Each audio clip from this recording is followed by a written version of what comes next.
So my plea to the American Jewish leadership is, do you want to be uniters or do you want to be dividers? Do you want to take the most contentious issue that our community has faced in generations and exacerbate the problem, or use it to generate more conversation and closeness within a community? Because if you don't, there will be a New Yorker article written about it. Exactly. Let this be a cautionary tale.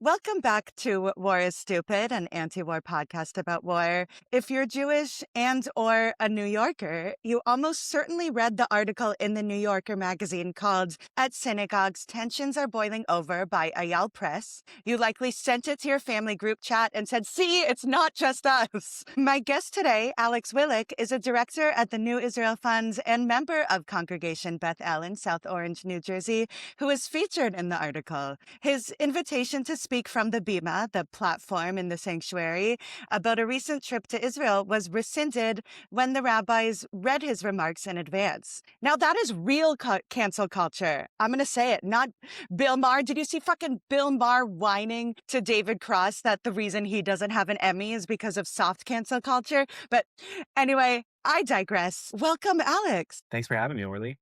Thank you for being here. What story did you want to tell at the shul? Here at War is Stupid in my bedroom, we pride ourselves on telling the stories that are too spicy for the bimah. I'll tell a truncated version.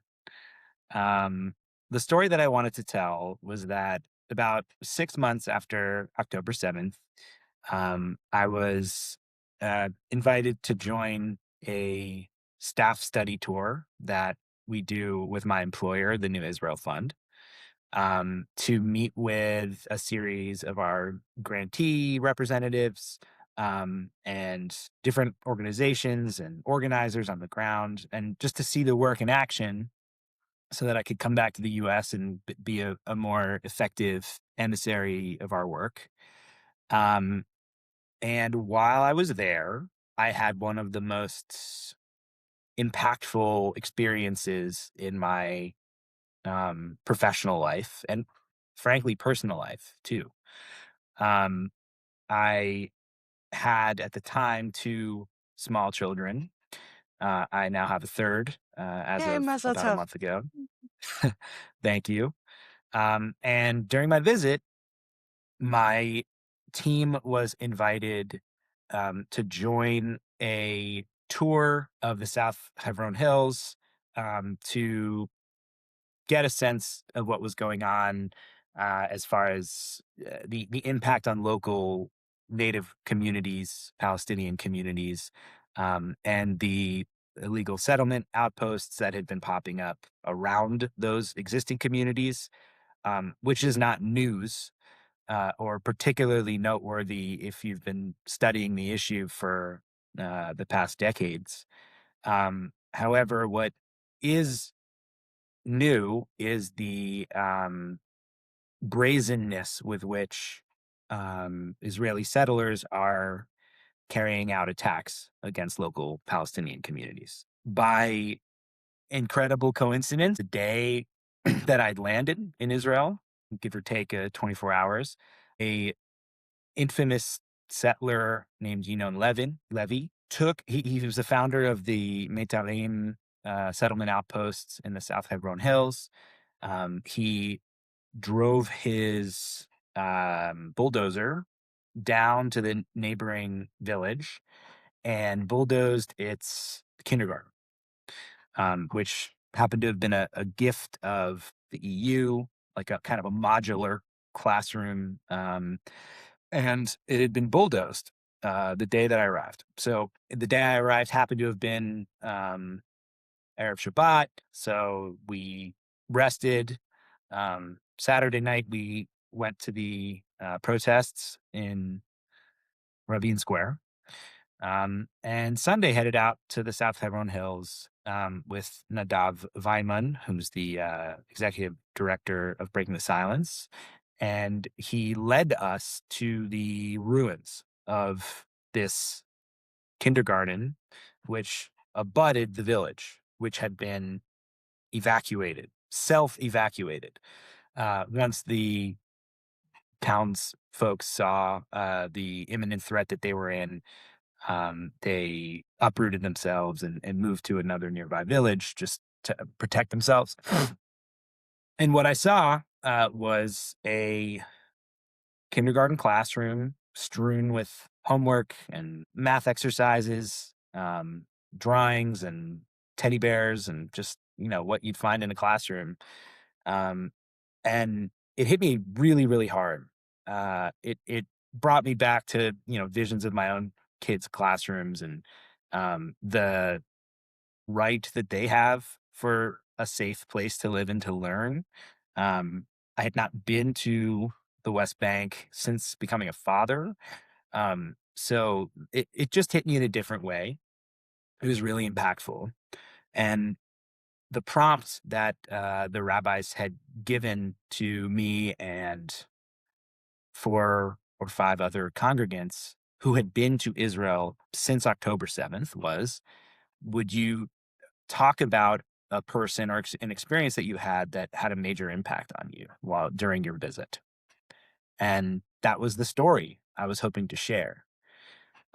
Now, I was going to couch it in um, a love and concern for the country, and all of the uh, prior speakers before that had taken the bimah and used that opportunity had shared, um, sometimes always very supportive, talking about the resilience of the Jewish people in the land of Israel, and um, sometimes in even very, very graphic ways, talking about uh, the violence that had occurred on October 7th, um, sexual violence, emphasizing that in a way to drive the point home that what was happening, what had happened was barbaric.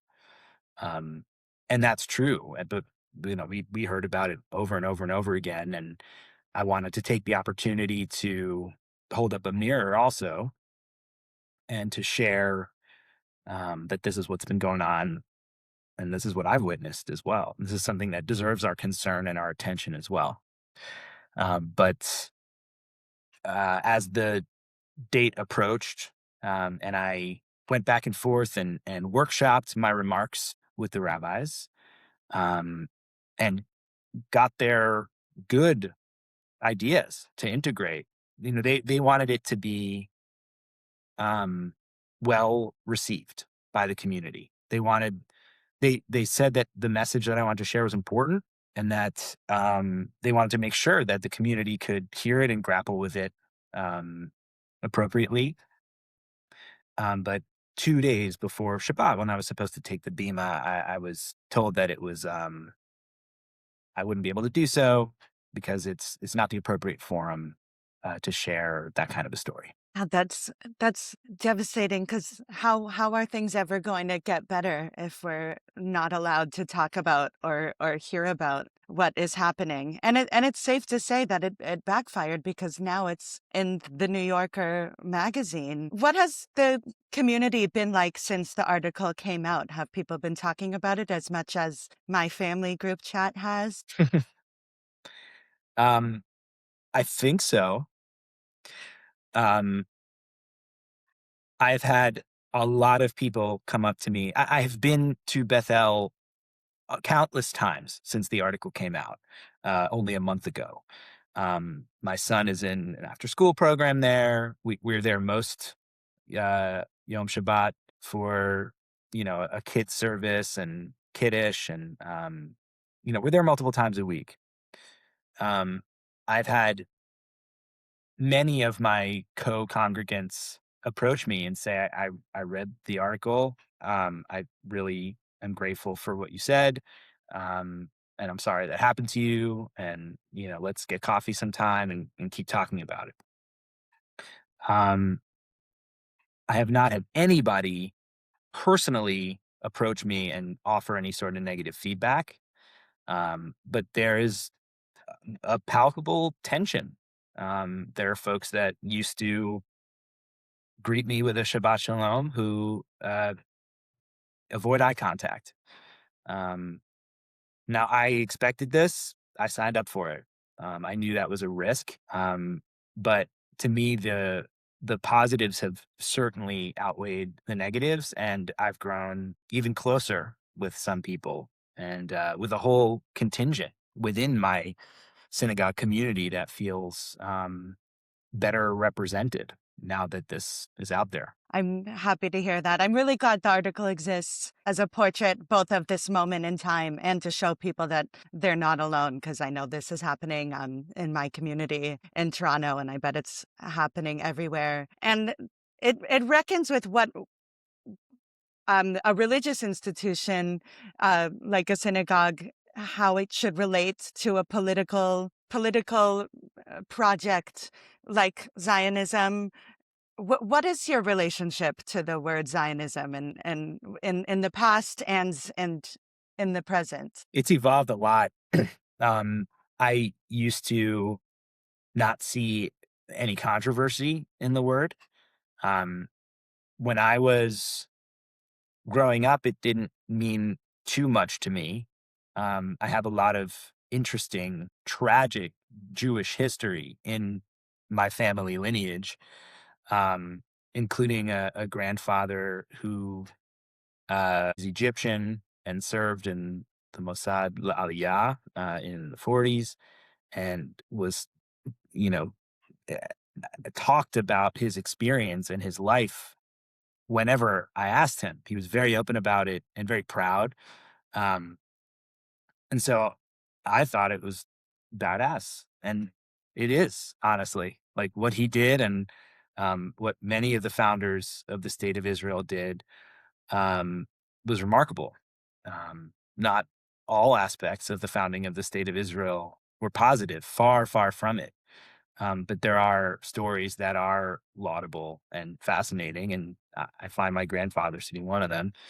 Um, and so, at that point, the Zionist project was a source of pride, and every major American Jewish institution that had access to me as a college student or as a young adult, who had the breadth and resources to reach me, somebody in college, um, the APACs, the AJCs, drove that point home. Like Zionism is a part of being Jewish. It's a part of your Jewish identity, and it should be supported. I had a sense of what the definition of Zionism was back then, which is a belief in that the Jewish people have a right to a homeland. Some people would add a caveat in the historic land of Israel. I would say that's what most people how you would define Zionism. Um, However, today and probably during the current Israeli administration and in the years prior, um, the term has been used for it has been co-opted. It has been redefined by everyone who has some facet of skin in the game. A Zionist, as defined by a pro-Palestinian activist, is going to look really different from the term as defined by a member of the current Israeli cabinet. Um, it actually is probably closer defined by the extremes. The extremes probably define it closer together than somebody in the middle who would simply just say a belief in the Jews of a state of their own. Um, if it includes the added, expansion of the state to include the historic land between the Jordan and the Mediterranean, and exerting, Jewish Israeli sovereignty over the entirety of the land, no matter the costs, no matter the damage it might cause in the interim. I actually think that those are the far left and the far right probably share that definition, and some are in favor of it and some are against it. But all that's to say, I'm incredibly ambivalent about identifying as a Zionist or a non-Zionist. I mean, I don't need the term Zionist to do the work that I do, which is to help support a democratic state of Israel that upholds human rights for all of its citizens. I don't need to identify as a Zionist or use that term at all in order to motivate the work that I do. It was on this podcast I learned from Sam Stein, who's like an alum of Achvad Amim and did extensive protective presence work in the West Bank. He said he was doing, I think it was jujitsu at a gym in East Jerusalem. The Palestinian instructor said, "This is Sam. He's Jewish, but he's not a Zionist." And I asked, "Well, what does that mean?" And he said that to Palestinians, Zionist means Jewish supremacist, which was missing in my youth education. And in your prepared remarks, you mentioned the assassination of Yitzhak Rabin, speaking of Jewish supremacy. So what was the ideology behind it, and where are those ideologues now? It really seems like, in retrospect, that was the beginning of, I don't want to say the beginning of the end, but it feels like that was a major turning point for what capital Z Zionism is. It's born out of an ideology perpetuated by Rabbi Meir Kahane, a North American rabbi residing in Israel, who among his students was Itamar Ben-Gvir, who is now the Minister of National Security in Netanyahu's cabinet, and it has done everything he can to promote the settler agenda, which is also the aim of Meir Kahane. So not too many people know this story, but in the weeks preceding the assassination of Yitzhak Rabin, the thug group that included his assassin, Yigal Amir, and Itamar Ben-Gvir, made their way through the prime minister's security detail and all the way to his vehicle, his car, which was a Chrysler? No, Cadillac. It was Cadillac. And Itamar Ben-Gvir removed the hood ornament from the prime minister's Cadillac and stood on top of the car and started waving it around and saying, "We got to his car. We're going to get to him next." And this was in the immediacy before his assassination. And that man is now the Minister of National Security and is in charge of the Israeli police, including the police forces in the occupied West Bank. And that has been the lineage from which he has come. My God, if we were studying this story in English class, I'd be like, that's Chekhov's gun moment. That's foreshadowing. Do people know this? Do people know just how extreme the Israeli government that they're telling their congregants to unconditionally support is? I'm always torn. I'm like, do people know it? And best case scenario, people are ignorant, which is horrible. I largely think yes. People, they might not know the minutia, or they don't want to go dig deep on the stories of settler violence, but they know it's happening because it's being reported in major publications. But what I hear over and over and over again, to the point where I have to keep my eyes from rolling back, is that people start in dialogue with me by saying, "Listen, I don't like what the Netanyahu government is doing. I don't like that guy. I wish he was out of there. But and then we'll go on to sort of with historic defenses of why these things are necessary, why war is necessary, um, why we shouldn't be airing our dirty laundry in public, why we shouldn't be giving Israel's detractors or enemies any more ammunition to use against us in the public sector, in the public forum. That is what I hear over and over again. Um, so I still think it is a aspect of an ostrich hiding its head in the Mm. sand. And if you really spent time to study what's going on, you'd have way more to say and have less of a defensive posture, which is what I think we all need. And that's why these people don't want these stories being heard. Yeah, I reckon nobody's giving the detractors more ammunition than Itamar Ben-Gvir. Like, if you're sick of hearing about Israel doing bad things, join the movement to stop them from doing bad things. I'm sorry, I'm yelling. Um, so, yes, in your work with the New Israel Fund, is there a sense that the status quo is unsustainable? Because I don't see how the next 78 years of the country can be the same as the first. The notion of the status quo not being sustainable is one that we have harped on for decades, but that is gaining more relevance now. Because, yeah, the Um, youths, kids in college, the only thing they know about Israel is that that's what got their friends beaten up by campus police. The youths are gone. Do people realize that?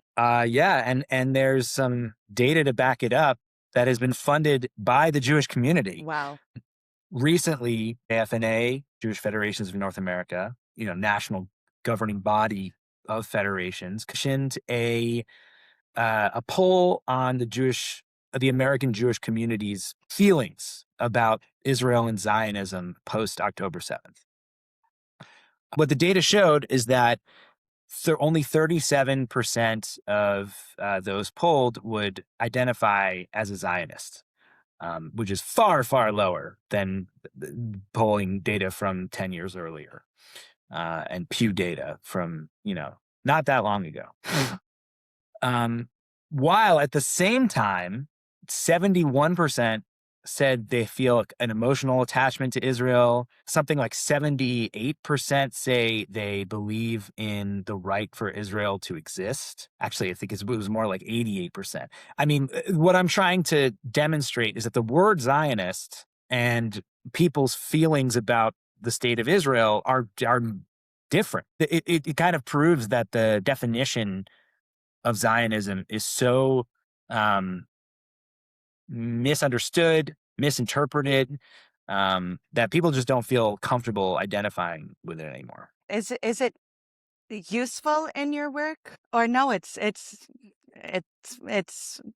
led to its own irrelevance because the insistence I on don't find it useful. language. In my work with the New Israel Fund, which includes a staff that's about 20% Palestinian, an international board that is at least by its bylaws 20% Palestinian, and countless grantees and activists and people doing the work to support peaceful coexistence in Israel-Palestine, to use the word Zionist and Zionism is so much more of a distraction from what we're doing, from the goals that we aim to instantiate.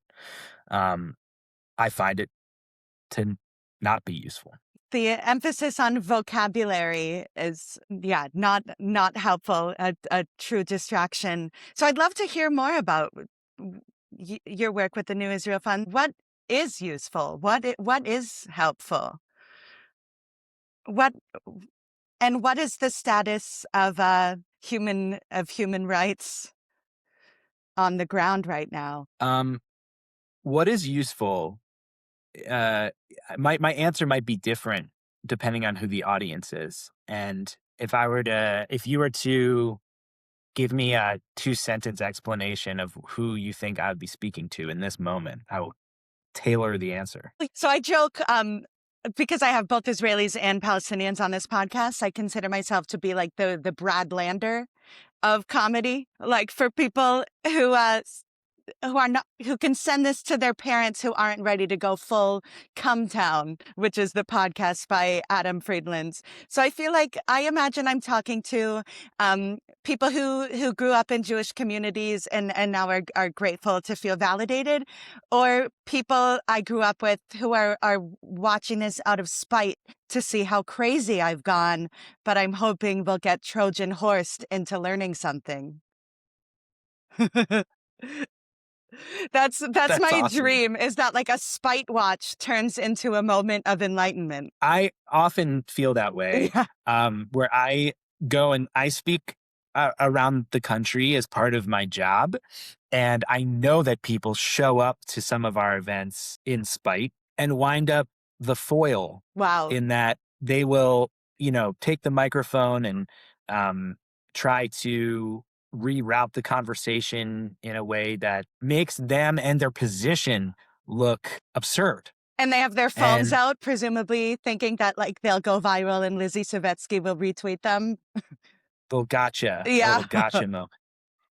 But they successfully make our point in that, an intelligent, nuanced dialogue is what is going to move things forward, is what's going to lead to progress, more than being bombastic and clickbaity. Um, if that's your audience, that's not who I'm speaking to. Hmm. We're not going to converse, but that's not your audience, Orly, Yeah. for the Yeah. most part. So I guess, you asked what can folks do to be helpful, or to support the work of NIF aside from giving us money. We are a fund. All of our granting is done by registered amutot or NGOs in Israel, that have a shared set of values around civil and human rights, coexistence, shared society. They all share that mission, and we are sort of an overarching body that includes a research and development department and the education department and capacity building for fledgling organizations to get their feet and get going. Most notably, we had, I don't know, must have been a decade ago when the guests from a couple of episodes ago, Sally and Owen Lee, were just getting off the ground, standing together. And we helped to, invite them and support them into this ecosystem of like-minded NGOs. And it's an honor to have seen them ascend and find an audience in such a meaningful way, both in Israel and abroad. Um, so the kinds of things that your listeners can do to help promote these kinds of conversations, or to not descend to the level of screaming matches, and to help elevate the work of Jewish Israelis and Palestinians who share a vision of a peaceful life together. Um, that those things are demonstrated through countless different organizations and initiatives that are happening in Israel. You can learn about them on our website or their own, and to invite us into your communities. Allow us, if your communities will allow us, to engage on this very deep level, and to mm, allow for the possibility of disagreement in person with one another on a topic that is so volatile and so ingrained in people's identities. If a community is willing to allow for that engagement, invite us in. So you're saying it's possible. You've seen it happen. Nuance is not a myth. No, it's there if the people want it, if they're ready for it. And I think people don't realize that they should want it, because I keep going back to the word unsustainable, because something has to change. Because also the Israel people imagine, whether or not it ever existed, whether it does exist, Jewish people aren't having a good time there right now either. That's my way of segging into Keepagate, which I want to talk about. That you studied with Dr. Alex Sinclair, who was recently on the news. He was arrested in, was it Modi'in? Modi'in. Mhm. Yeah, home of the Maccabees. Um, Mhm. Mhm. for having a kippah that had an Israeli flag and a Palestinian flag. And the idea of Ben Gvir's police arresting a man and cutting up his kippah, like defacing Judaica in the name of Jewish supremacy, is objectively bonkers. Alex Sinclair wore that exact same kippah in 2013 when he was my academic advisor during my master's program at the Jewish Theological Seminary, where he was a professor. He wore that same kippah every day. And before then and after then, and it took until 13 years later in 2026 for the police to arrest him for wearing it and threaten him, um, and then deface his kippah. If that doesn't demonstrate some shift that's happening in Israeli society, that I would imagine the vast majority of diaspora Jews would disagree with, I don't know what would demonstrate it. It could be, I mean, 75,000 people were killed in Gaza in over the past 2 years. 80+% of the housing stock was leveled.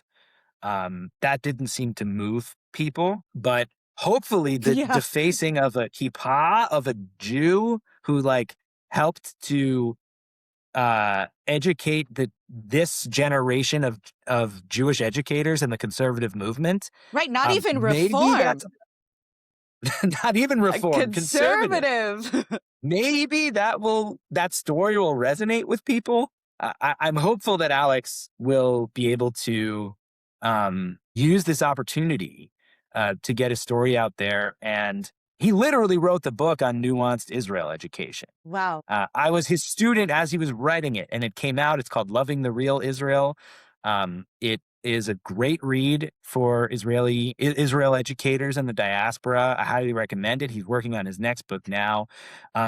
If this guy's story doesn't get to the heart of the issue with leadership within the American Jewish community, I don't know what will. It's so interesting what breaks through, as you mentioned, how devastating it is that the 75,000 people, which has been confirmed by the IDF. So some are saying it that as and is an undercount. It's similar to how international outrage against the Israeli soldier that defaced a statue of Jesus in Lebanon, um, like the people getting hurt doesn't register in the media, but a statue, like if that the world is seeing that, if you don't feel well represented by that, then you should do something about it, or at the very least, not vilify the people who are doing something about it. War and death does not seem to move those in the American Jewish community or even in Israel more than the threat of really bad PR. Yeah, Like, which you'd think they'd be one of the same, but footage of defacing a statue of Jesus and pissing off the Christians is worse, is a greater threat that we that we need to. Okay, finally, this guy is going to perhaps face prison time. wow. The soldier who defaced the statue of Jesus, but Yinon Levy, who we have like video footage of him murdering people, I believe was given 3 days house arrest and is, doing his thing, still doing his thing. Yeah, so this is an extremist government by every metric. They call themselves Jewish. Is that what you feel a Jewish state is and should be? I disagree with that. So do the founding matriarchs and patriarchs of the state of Israel as enshrined in its Declaration of Independence, which should be printed out and, required reading for anybody who would consider themselves a supporter of the state of Israel. It is so anathema. It is so antithetical to the majority of diasporic Jewish values, um, that the ideology that's used to underpin all of um, these actions could hardly be considered Jewish. I mean, Yeah. there isn't you could interpret Jewish text to make whatever you want. You could say whatever you want, and root it in some kind of Jewish text. And I promise you that the opposite could be said as well. And so, what comes out like whose interpretation matters the most? I don't know. Like, I'm not a rabbi, but I know that the majority of the people that I live with and work with and um, I'm in community with at my synagogue, the vast majority of them would not agree um, with the current actions of the Israeli government or how it is representing Jewry worldwide. The paradox of the Israeli government doesn't represent the Jewish diaspora, but the Jewish diaspora is told that they have a responsibility to unequivocally support the Israeli government, thus reinforcing the power of the Israeli government that doesn't represent the Jewish diaspora. Like, what responsibility do we have out here? Yeah, I, I make of that our responsibility, and part of my job is to help hold up a mirror to the American Jewish experience and people's own identities. I am certain that most diaspora Jews, certainly American Jews, agree with the fact that what's going on in Israel is untenable. And my aim and my professional goal is to hold up a mirror so that people can start grappling with it. But the Jewish establishment organizations over the past decades, like APAC, JNF, etc., have taken that mirror that I want to hold up and spray painted it or tinted it blue and white Yeah. so that for so many decades, we can't even look at ourselves as Jews anymore without seeing some reflection of Israel. And for many, there's no functional or emotional difference between criticizing Israel and criticizing them as an individual. It's blinded us and robbed us of our values. So, like, when I go out and like talk about the downsides of what I'm seeing and the ways where Israel could improve itself, i.e., criticizing it, um, people think I'm criticizing them, or they that's how they take it emotionally. That's how they internalize it, and it's very difficult to have a nuanced conversation with somebody who is triggered. Once I start, you know, offering better solutions for how Israel can proceed. Do you have any hopeful stories on your travels of minds you've seen been changed, or at least people willing to stop taking criticisms of Itamar Ben Gvir personally? Because I hope everyone out there knows you are not Itamar Ben Gvir. Only Ben Gvir and then Yinon Levy and maybe Smotrich are. Yeah. Um, Honestly, like here in our home communities, I don't know. Hmm. Um, I will always be here standing by to engage in dialogue. Um, but the powers that want to stifle that conversation or restrict it or control it or relegate it to like a small corner within the Jewish community behind closed doors, um, is so strong that like hope is like a chimera. I don't know that I even identify with the word. Wow. I'm not optimistic, but it's not going to stop what I'm doing. Like it's not going to. I still have the motivation to proceed because I know that most people feel the way I do and share my values. I know that. I know that most people in the Jewish community identify with the position that I have. They're just too afraid to say it, or they don't know that they do. This is my professional life. This Hmm. is my career. I've been working on this issue for decades. I lived in Israel for a couple of years. I've had some of the best teachers, both in person and through reading their work. And I certainly don't expect that of the average American Jew or Canadian Jew. And so it is, I don't expect this to be as people to feel as confidently as I do about criticizing Israel.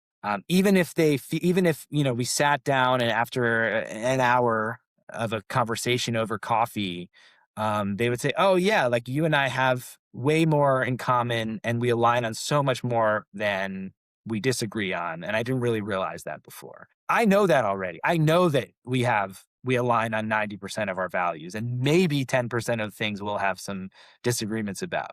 But other people don't know that. I think they assume that we differ so much more than we actually do.